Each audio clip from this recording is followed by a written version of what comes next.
ছাত্রছাত্রীদের জন্য পঞ্চম অধ্যায়ে আজকে শেষ ক্লাস। বিকল্প চিন্তা ও উদ্যোগ অনেক দিন ধরে পড়ানো হয়েছে। যেগুলো হেডলাইন করা হয়েছে সেইগুলো এবছর পরীক্ষার জন্য ইম্পর্টেন্ট, সেইগুলোকে ডিটেলস একটু দেখতে হবে এবং বইটা খুঁটিয়ে পড়তে হবে। বিশেষ করে এই অধ্যায়ে বিজ্ঞান এবং কারিগরি শিক্ষা। তো বিকল্প চিন্তা এবং উদ্যোগে শেষ ক্লাসে যেটা বলেছিলাম গত ক্লাসে, যে তোমাদের কতগুলো 2 নম্বরের জন্য কি করে লিখতে হয়, কিভাবে কয়টা লেখাবো। তার আগে বলি, এই বিজ্ঞান ও কারিগরি থেকে 2 নম্বরেই লিখবো, কারণ এটা এবছর ইম্পর্টেন্ট আছে বলে। এখানে স্মরণীয় কেন এরকম প্রশ্ন আসে 2 নম্বরে। যেমন আচার্য প্রফুল্লচন্দ্র রায় স্মরণীয় কেন, টেক্সট বই থেকে বা কোশ্চেন অ্যান্সার বই থেকে 2-1 লাইন করে লিখবে।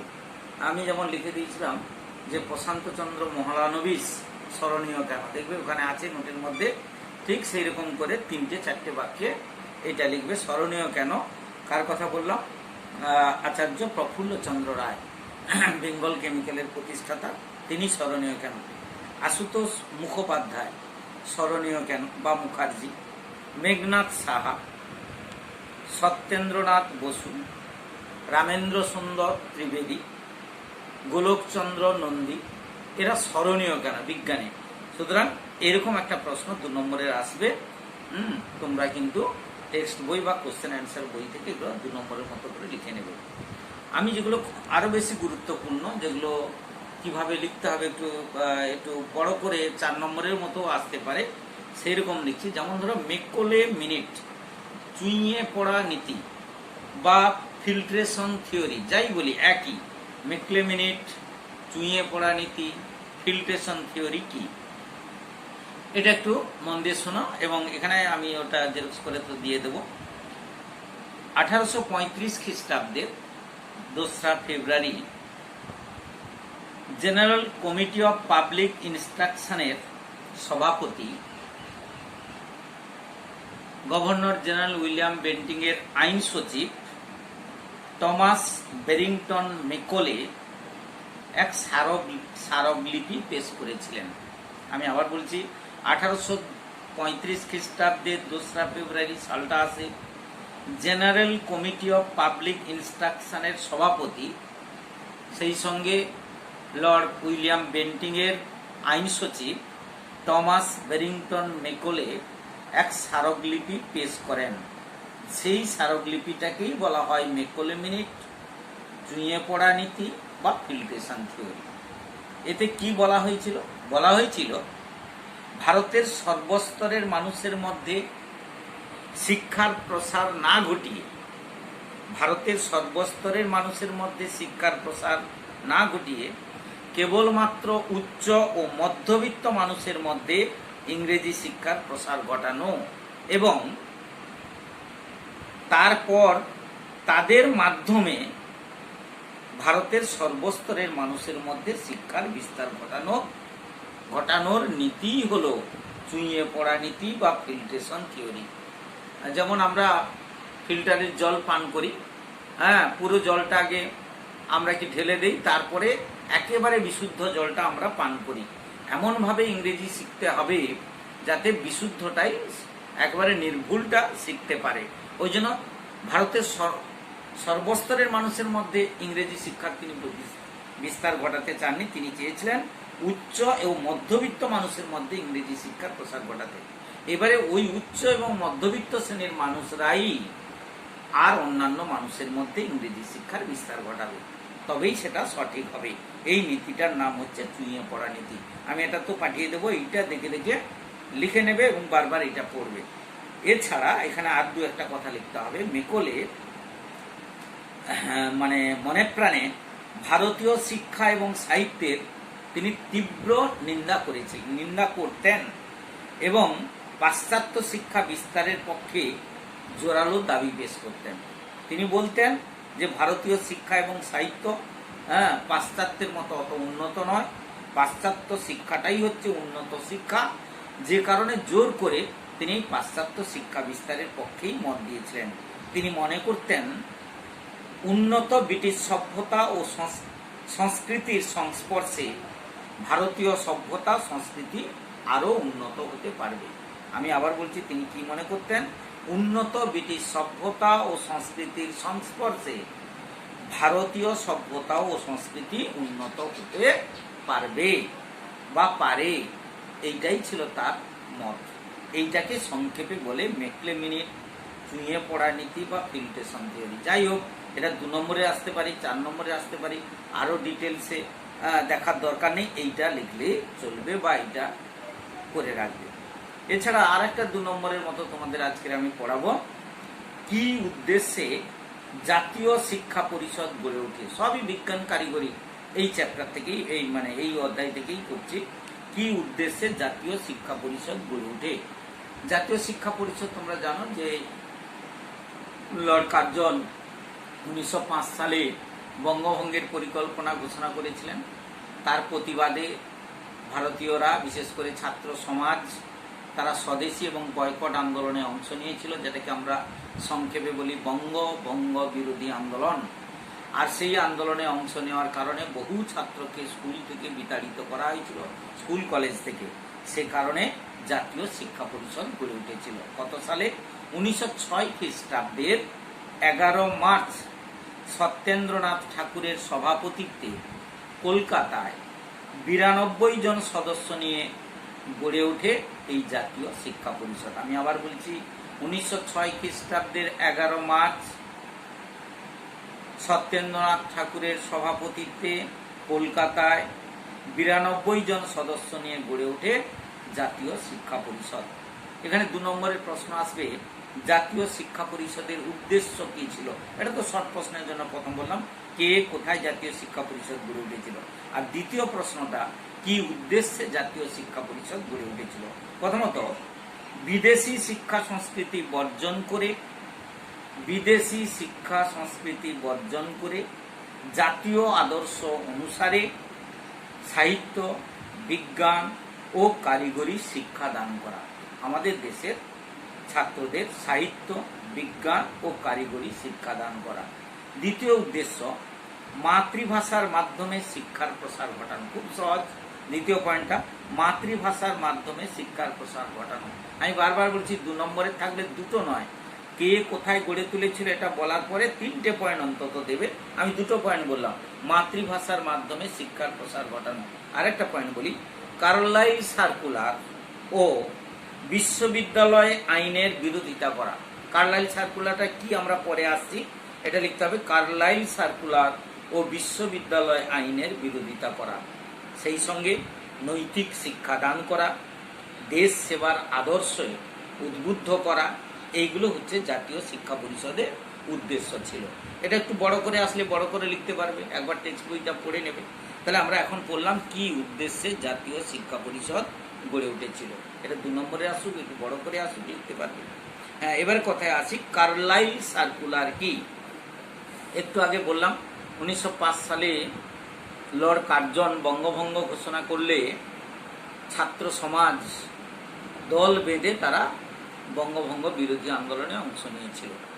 সেই সময় ছাত্ররা যাতে বঙ্গভঙ্গ বিরোধী আন্দোলনে বা স্বদেশী আন্দোলন, ওর 2টো নাম, বঙ্গভঙ্গ বিরোধী বলতে পারি বা স্বদেশী আন্দোলন, ছাত্র সমাজ যাতে স্বদেশী আন্দোলনে অংশ নিতে না পারে, সেই ছাত্র সমাজকে দমন করার জন্য একটা কালা আইন পাস করেছিল, একটা কালা সার্কুলার পাস করেছিল, যেটাকে বলে কার্লাইল সার্কুলার। যে সার্কুলারের বলে ছাত্রদের, পড়াশোনা করা ছাত্রদের আন্দোলনে অংশগ্রহণকে বেআইনি বলে ঘোষণা করেছিল। তাহলে আমরা আসি, কার্লাইল সার্কুলার কি, এটা 2 নম্বরের মতো করে আসলে কিভাবে আমরা লিখব। লর্ড কার্জনের চিফ সেক্রেটারি বাংলার কার্লাইল, বাংলা সরকারের তখন চিফ সেক্রেটারি ছিলেন কার্লাইল।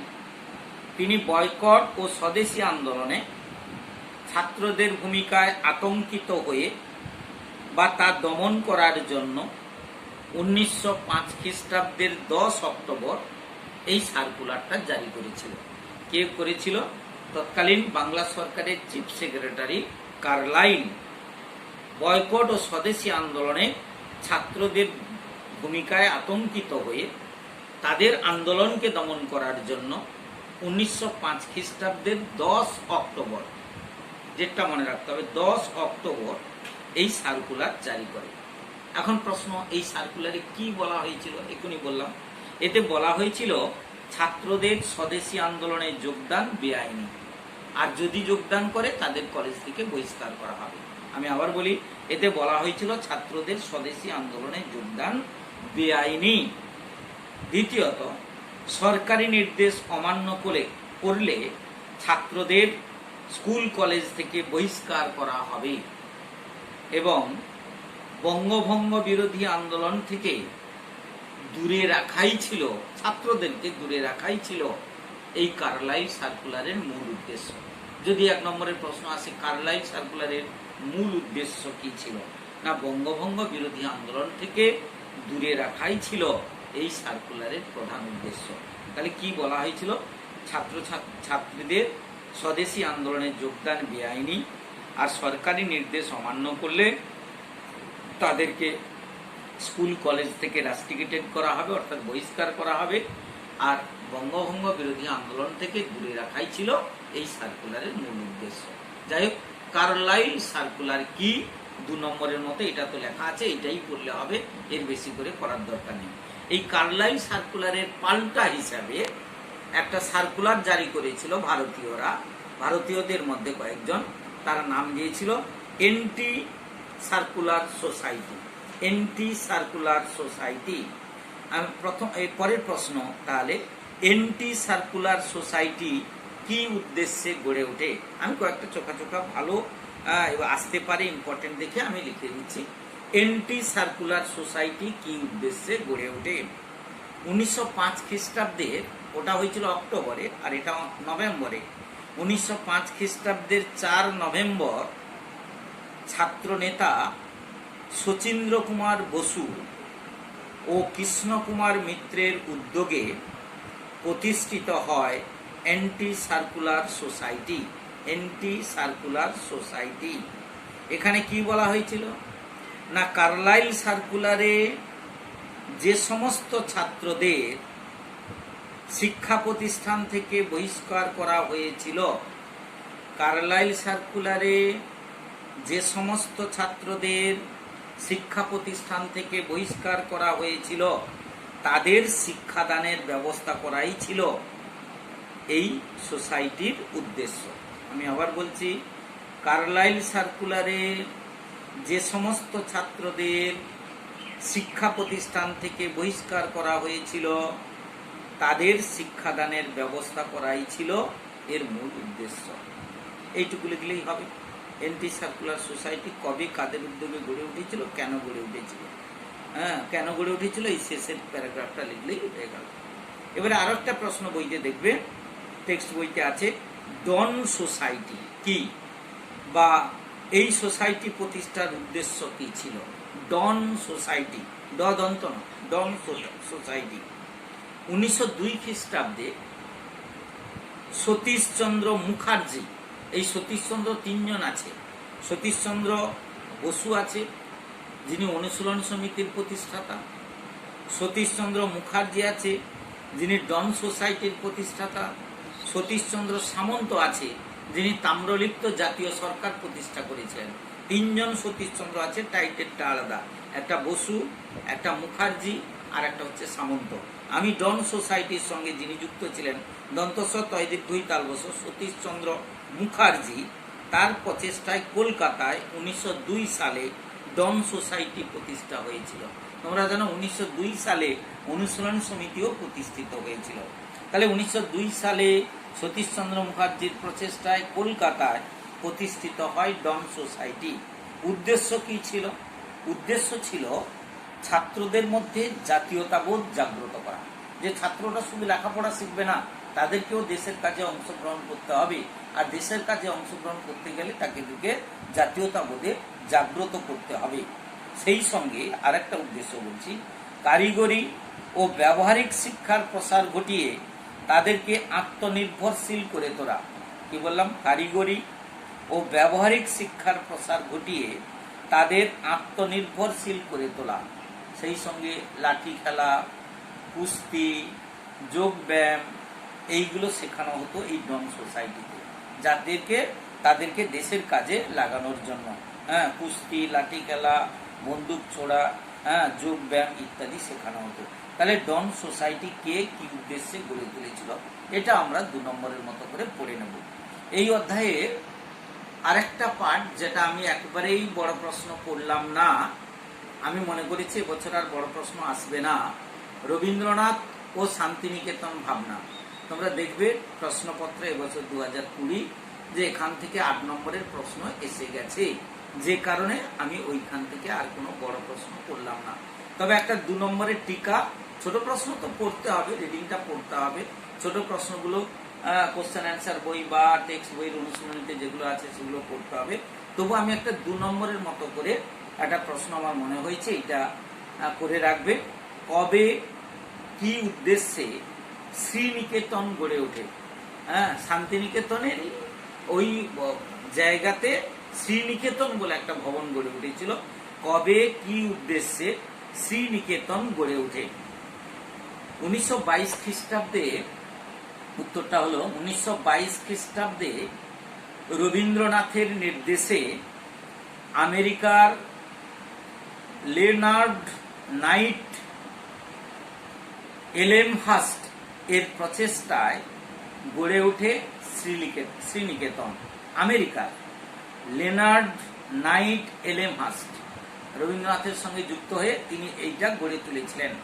কি বললাম? 1922 খ্রিস্টাব্দে রবীন্দ্রনাথের নির্দেশে আমেরিকার লেনার্ড নাইট এলেমহার্স্টের প্রচেষ্টায় এই শ্রীনিকেতন গড়ে ওঠে।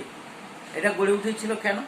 যে সে লেখাপড়া শিক্ষার পাশাপাশি শান্তিনিকেতনে যাতে ব্যবহারিক দিকটা, তারা হাতে কলমের দিকটা করতে পারে তার ব্যবস্থা, শুধু পুঁথিগত বিদ্যা নয়, হাতে কলমে করে দেখানো এবং কিছু রোজগার করা, স্বনির্ভর হওয়া, এইটা ছিল এই শ্রীনিকেতন গড়ে তোলার মূল উদ্দেশ্য। তাহলে উত্তরটা কি লিখতে হবে? শিক্ষার ব্যবহারিক প্রসারের জন্য পুঁথিগত বিদ্যার পাশাপাশি সঙ্গীত, কৃষিবিদ্যা, চারুকলা, হস্তশিল্প, কারুশিল্প, পোল্ট্রি ফার্ম, মাছ চাষ ইত্যাদির উন্নতি সাধন করাই ছিল এই শ্রীনিকেতনের উদ্দেশ্য, শ্রীনিকেতন গড়ে তোলার উদ্দেশ্য। আমি আবার বলি, একসঙ্গে সবটা লিখে দিচ্ছি।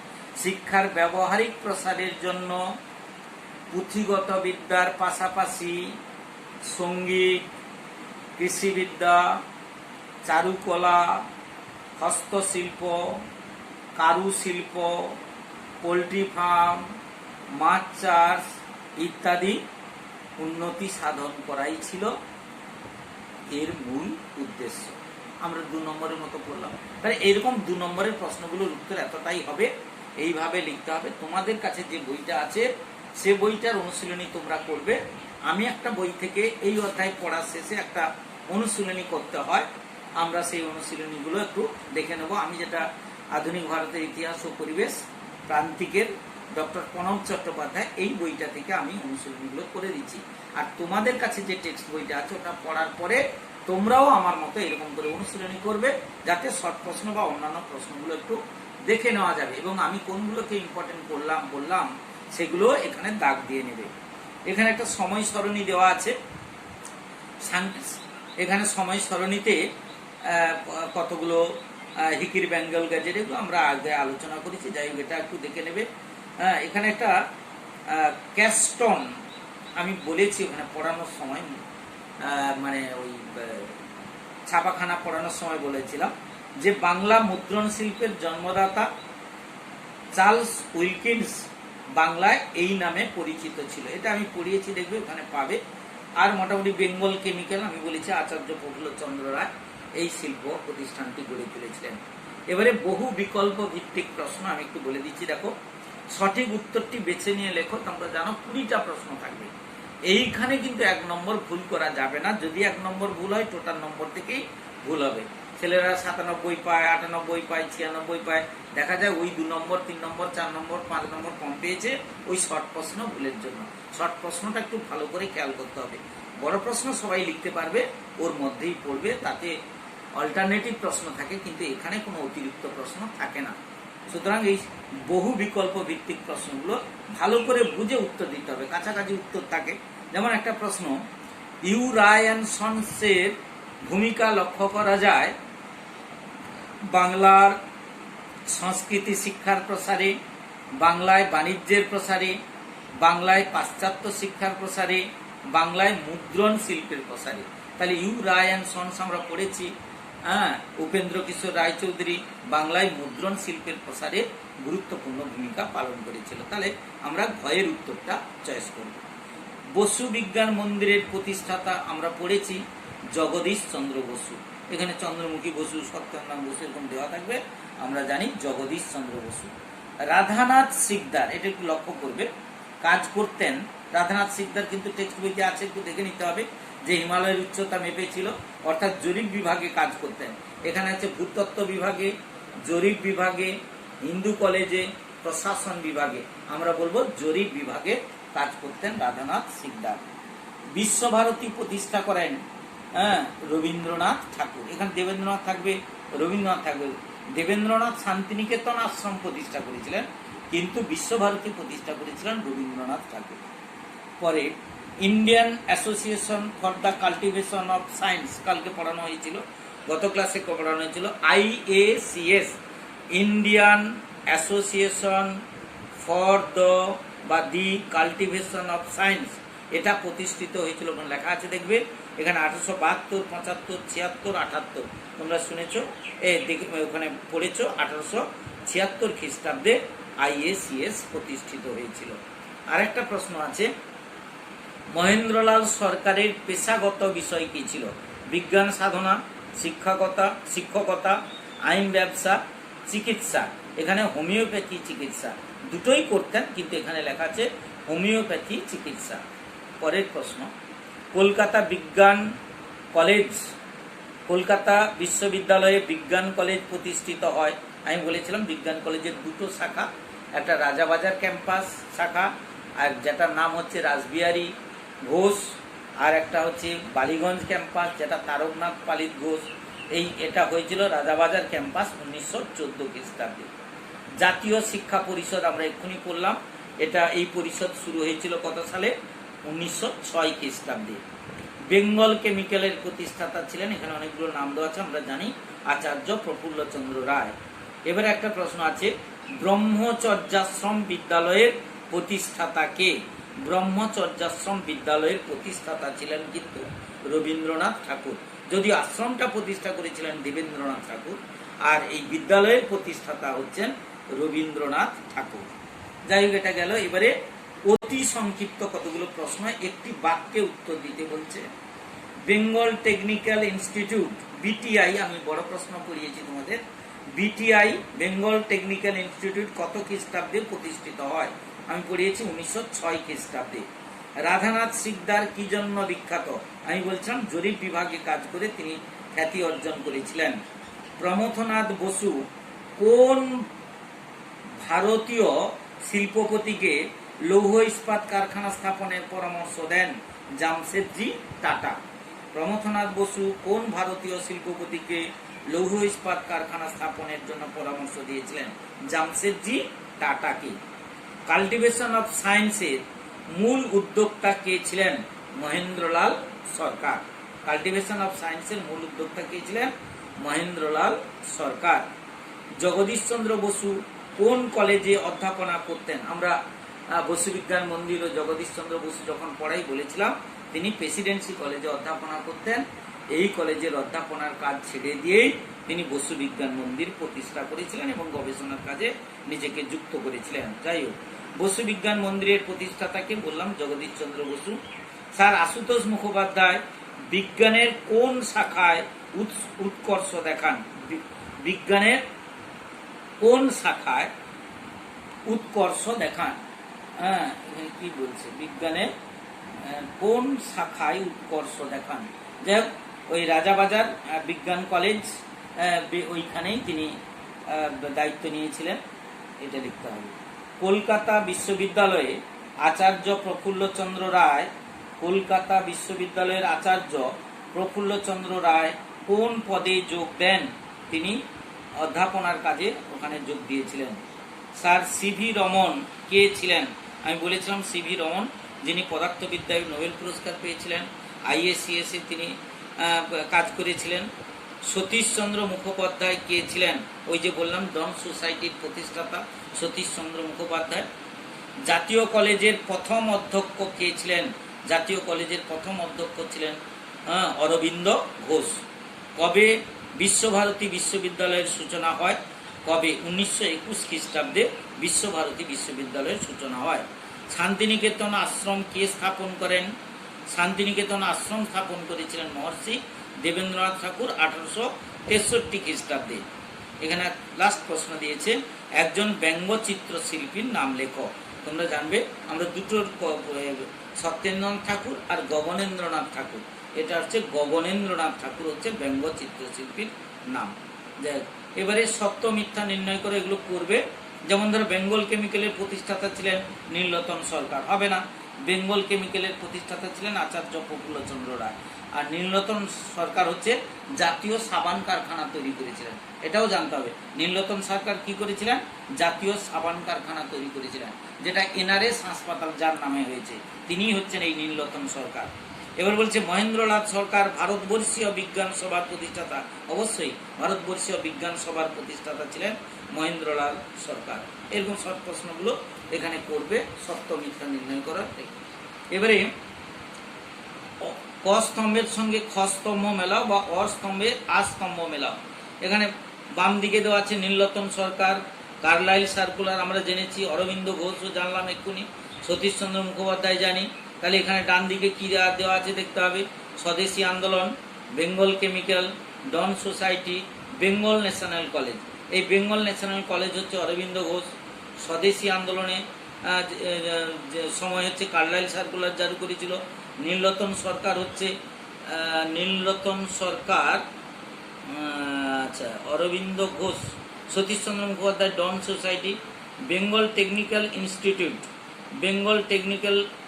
ইনস্টিটিউট এটা যাবে অরবিন্দ ঘোষ, আর নীলরতন সরকার আসবে বেঙ্গল ন্যাশনাল কলেজ। নীলরতন সরকার কিটা হবে? বেঙ্গল ন্যাশনাল কলেজ, আর কার্লাইল সার্কুলার হবে স্বদেশী আন্দোলন। তাহলে এরকম ম্যাথস থাকবে, এরকম করতে হবে। আর ব্যাখ্যা বিবৃতি আছে দেখবে 5 নম্বরে, তোমাদের এগুলোকে প্র্যাকটিস করতে হবে। এখানে মানচিত্র থাকবে, মানচিত্র এখানে জামশেদপুর চিহ্নিত করতে বলছে, মধ্যপ্রদেশ, বিহার এবং ওড়িশা। মানচিত্র একটা কিনবে ভারতবর্ষের, সেখানে চিহ্নিত করা প্র্যাকটিস করবে, স্কুল খুললে এগুলো পড়ানো হবে তোমাদের। বিবৃতি ব্যাখ্যা, যেমন একটা করি, একটা বলে দিই। 1906 খ্রিস্টাব্দে জাতীয় শিক্ষা পরিষদ গঠিত হয়। আমরা বললাম যে স্বদেশী আন্দোলনে অংশগ্রহণের জন্য যে সকল ছাত্রছাত্রীদের রাস্ট্রিকেট করা হয়েছিল বা বহিষ্কার করা হয়েছিল, তাদের লেখাপড়ার জন্য জাতীয় শিক্ষা পরিষদ গড়ে উঠেছিল। এখানে বলছে ব্যাখ্যা 1 পাশ্চাত্য শিক্ষা প্রসারের জন্য, ব্যাখ্যা 2 বৃত্তিমূলক শিক্ষার উন্নতির জন্য, ব্যাখ্যা 3 জাতীয় শিক্ষা প্রদানের জন্য। তাহলে আমরা কি বললাম? জাতীয় শিক্ষা প্রদানের জন্য। তাহলে আমরা এটা লিখবো, বৃত্তিমূলক শিক্ষা নয়, জাতীয় শিক্ষা প্রসারের জন্য। তাহলে এইটা অ্যাপ্রোপ্রিয়েট হবে, এইভাবে আমরা করব। এবারে আসি 2 নম্বরে কতগুলো প্রশ্ন দেওয়া আছে, সংক্ষিপ্ত উত্তর ভিত্তিক প্রশ্ন। আমি যেগুলো করিয়েছি দেখো তার বাইরে এগুলো কোনো আছে, যেমন মুদ্রণ শিল্প শিক্ষার প্রসারে কি ভূমিকা ছিল, আমাদের পড়ানো হয়েছে। শ্রীনিকেতন প্রতিষ্ঠার উদ্দেশ্য কী ছিল, এক্ষুনি পড়ালাম তোমাদের, এটা করবে। মহেন্দ্রলাল সরকার কেন বিখ্যাত, আমি এক্ষুনি বলেছি, এটা করতে হবে। মার্সম্যান কোন 2টি পত্রিকা বের করেছিলেন? মার্সম্যান তোমরা জানো, একটা হচ্ছে কি বলে, মার্সম্যানের 2টো পত্রিকা, বাংলায় মানে সাপ্তাহিক এবং মাসিক 2টো পত্রিকা প্রকাশ করেছিলেন, পড়েছো তোমরা। বেঙ্গল গ্যাজেট কে কবে প্রকাশ করেন, তোমরা পড়েছো।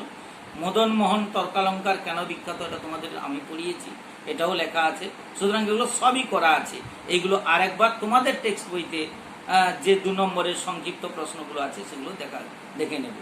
এবারে দেখা যাক 4 নম্বরের জন্য কি দেওয়া আছে। এখানে 4 নম্বরের জন্য না, এগুলো তো 2টি বা 3টি বাক্য, আরও আছে উপেন্দ্র কিশোর রায়চৌধুরীর একটি পত্রিকা ও একটি গ্রন্থের নাম লেখো। রাধানাথ সিকদার কোন বিষয়ে খ্যাতি লাভ করেন? জগদীশ চন্দ্র বসু, এগুলো সব আছে। কলকাতা বিজ্ঞান কলেজ আছে, জাতীয় শিক্ষা পরিষদ আছে, বিশ্বভারতী এটা করতে হবে না যেহেতু বড় প্রশ্ন পড়ে গেছে। এবারে 4 নম্বরে আসি। বিশ্বভারতী প্রতিষ্ঠা প্রসঙ্গে রবীন্দ্রনাথ ঠাকুর এটা বছর পড়ে গেছে। বাংলায় ছাপাখানার সূচনা কিভাবে হয় এটা আমাদের করা আছে। হ্যাঁ, উইলিয়াম কেরি বাংলার মুদ্রণ শিল্পে কেন বিখ্যাত? উইলিয়াম কেরি সম্পর্কে আমাদের করা আছে। ঈশ্বরচন্দ্র বিদ্যাসাগর কিভাবে গ্রন্থ রচনার মাধ্যমে শিক্ষার প্রসার ঘটান এটাও পড়ানো আছে। বাংলার মুদ্রণ শিল্পে উপেন্দ্র কিশোর রায়চৌধুরী কেন স্মরণীয়? আমি বারবার বলেছি, এবছর এটা খুব ইম্পর্টেন্ট আছে। এটা ডাক দাও, বাংলার মুদ্রণ শিল্পে উপেন্দ্র কিশোর রায়চৌধুরী কেন স্মরণীয়। এটা 4 নম্বরের জন্য এবছর কিন্তু ছাপাখানা থেকে এটা গুরুত্বপূর্ণ। বাংলার মুদ্রণ শিল্পে উপেন্দ্র কিশোর রায়চৌধুরী কেন স্মরণীয়, এটা 4 নম্বরের মতো করে করতে হবে। এটা আমি তোমাদের লিখিয়ে দিয়েছি একদম। কারিগরি শিক্ষার বিকাশে বেঙ্গল টেকনিক্যাল ইনস্টিটিউটের কি ভূমিকা ছিল, এটাও ইম্পর্টেন্ট। তাহলে কারিগরি শিক্ষার বিকাশে বেঙ্গল টেকনিক্যাল ইনস্টিটিউটের কি ভূমিকা ছিল। ভারতবর্ষীয় বিজ্ঞান সভার অবদান কি, মানে AICS যেটাকে বললাম, হ্যাঁ, মহেন্দ্রলাল সরকার যেটা গড়ে তুলেছিলেন এইটার কথা বলছি। তাহলে এখানে এই 3টে, বাংলায় মুদ্রণ শিল্পে উপেন্দ্র কিশোর রায়চৌধুরী, কারিগরি শিক্ষার বিকাশে বেঙ্গল টেকনিক্যাল, আর ভারতবর্ষীয় বিজ্ঞান সভার এটার কথা বলবে। আরেকটা বলেছি AICS ছাড়া, আরেকটা যেটা বললাম যে জগদীশ চন্দ্র বোস ও বসু বিজ্ঞান মন্দির। এই 4টে বড় প্রশ্ন করলে একটা তোমরা পেয়ে যাবে। তাহলে উপেন্দ্র কিশোর রায়চৌধুরী, কারিগরি শিক্ষার বিকাশে বেঙ্গল টেকনিক্যাল, AICS, আর একটা বলেছি জগদীশ চন্দ্র বোস ও বসু বিজ্ঞান মন্দির। এই 4টে 4 নম্বরের মতো করবে, আরগুলো বেশিরভাগ 2 নম্বরে করে রাখবে। তাহলে পঞ্চম অধ্যায়ে আর কোনো অসুবিধা হবে না। খালি শুনলে হবে না, আরেকবার শুনবে কোনগুলোর উপর গুরুত্ব দিলাম, কোনগুলো কত নম্বরে আসতে পারে সব বলা হয়েছে। অনুশীলনীগুলো ভালো করে করবে, খালি ছেড়ে দিলে হবে না। যেটা পারছো না টেক্সট বই আবার ভালো করে পড়তে হবে, যেটা পারবে না আমার জন্য সেটা রেখে দেবে।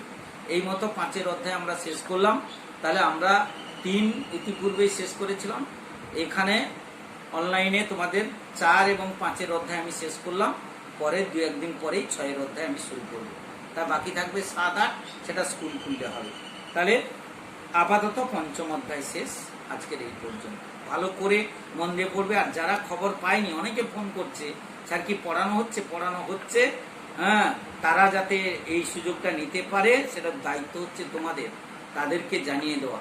একটু খোঁজ খবর নিলে তাদেরকে অবশ্যই বলবে কোথায় কিভাবে তারা খোঁজ নেবে, কিভাবে নাম এন্ট্রি করবে, সেটা তোমাদের দায়িত্ব। এই পর্যন্ত আজকে।